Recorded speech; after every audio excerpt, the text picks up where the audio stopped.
നമസ്കാരം, സഹ്യ ന്യൂസിലേക്ക് സ്വാഗതം. വയനാട്ടിലും കോഴിക്കോട്ടും ഭൂമിക്കടിയിൽ നിന്ന് മുഴക്കം, പ്രകമ്പനം, പരിഭ്രാന്തരായി ജനം, പരിശോധന നടക്കുന്നു. വയനാട്ടിലും കോഴിക്കോട്ടും ഭൂമിക്കടിയിൽ നിന്ന് വലിയ മുഴക്കവും പ്രകമ്പനവും നേരിയ കുലുക്കവും അനുഭവപ്പെട്ടതായി പ്രദേശവാസികൾ. വയനാട്ടിലെ വൈത്തിരി, പൊഴുതന, വെങ്ങപ്പള്ളി, നെന്മേനി, അമ്പലവയൽ പഞ്ചായത്തുകളിലെ പ്രദേശങ്ങളിലും കോഴിക്കോട് ജില്ലയിലെ കൂടരഞ്ഞി പ്രദേശത്തും രാവിലെ 10 മണിയോടെയാണ് സംഭവം റിപ്പോർട്ട് ചെയ്തിരിക്കുന്നത്. അതേസമയം കോഴിക്കോട് കൂടരഞ്ഞിയിലും പ്രകമ്പനം ഉണ്ടായെന്ന് വിവരം. കൂടരഞ്ഞിയിൽ ഭൂമിക്കടിയിൽ നിന്ന് അസാധാരണ ശബ്ദം കേട്ടെന്നാണ് നാട്ടുകാർ പറയുന്നത്. വിവരമറിഞ്ഞ് റവന്യൂ ഉദ്യോഗസ്ഥർ സ്ഥലത്തേക്ക് പുറപ്പെട്ടു. ജനം പരിഭ്രാന്തിയിലാണ്. ജിയോളജിക്കൽ സർവേ ഓഫ് ഇന്ത്യ സംഭവം സ്ഥിരീകരിച്ചു. എന്നാൽ പ്രദേശത്ത് ഭൂകമ്പ സൂചനകളില്ലെന്ന കേരള ഡിസാസ്റ്റർ മാനേജ്മെന്റ് അതോറിറ്റി അറിയിച്ചു. വലിയ പ്രകമ്പനം എവിടെയും അനുഭവപ്പെട്ടിട്ടില്ലെന്നാണ് നാഷണൽ സീസ്മോളജി സെന്ററിനെ ഉദ്ധരിച്ച് കേന്ദ്ര കാലാവസ്ഥാ കേന്ദ്രവും അറിയിക്കുന്നത്.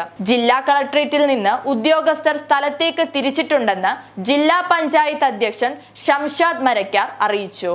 ഭൂമി കുലുക്കത്തിൻ്റെതായ സൂചനയില്ലെന്നും സോയിൽ പൈപ്പിംഗ് ആകാനുള്ള സാധ്യത തള്ളിക്കളയാൻ സാധിക്കില്ലെന്ന് ഉദ്യോഗസ്ഥരുമായി സംസാരിച്ചതിൽ നിന്ന് മനസ്സിലായെന്ന് ഷംഷാദ് മരക്കാർ പറഞ്ഞു. നെന്മേനി വില്ലേജിലെ പടിപ്പറമ്പ്, അമ്പുകുത്തി, അമ്പലവയൽ എന്നിവിടങ്ങളിലാണ് കുലുക്കം അനുഭവപ്പെട്ടത്. എടയ്ക്കൽ ഗുഹ ഉൾപ്പെടുന്ന അമ്പുകുത്തി മലയുടെ താഴ്വാരങ്ങളിലാണ് ഈ സംഭവം. ആദ്യം കേട്ട ശബ്ദം ഇടിവെട്ടിയതാവാമെന്നാണ് നാട്ടുകാർ പലരും കരുതിയത്. എന്നാൽ അതല്ലെന്ന് പിന്നീട് മനസ്സിലായി.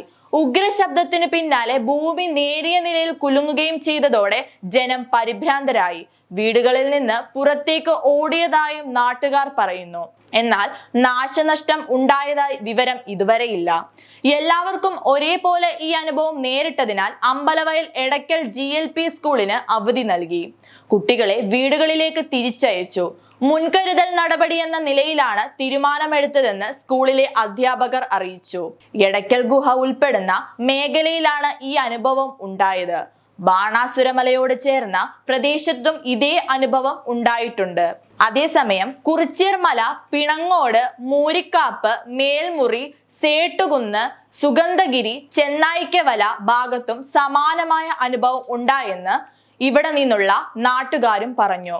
അമ്പുകുത്തി മലയിലെ ചെരുവിൽ 2020 1 മീറ്റർ ആഴത്തിൽ വിള്ളൽ കണ്ടെത്തിയിരുന്നു. ഇത് സോയിൽ പൈപ്പിംഗ് ആകാനുള്ള സാധ്യതയാണ് ജിയോളജി വിഭാഗം വിദഗ്ധർ പറയുന്നത്. ഭൂമിക്കടിയിൽ ഒരു വലിയ ട്രക്ക് പോലും കയറാവുന്ന തരത്തിൽ വലിയ ടണലുകൾ ഉണ്ടെന്ന് സംഭവത്തിൽ ജിയോളജി വിദഗ്ധർ ഡോക്ടർ KS സജിൻ പ്രതികരിച്ചു. അതുവഴി മഴ സമയത്ത് വെള്ളം ഒഴുകിപ്പോകും. വലിയ ശബ്ദത്തോടെയാണ് വെള്ളം ഒഴുകുക. എന്നാൽ ഭൂചലനം അനുഭവപ്പെട്ട സാഹചര്യം എന്താണെന്ന് അറിയില്ല. ഇക്കാര്യത്തിൽ കൂടുതൽ വ്യക്തത വരേണ്ടതുണ്ടെന്നും അദ്ദേഹം പറഞ്ഞു.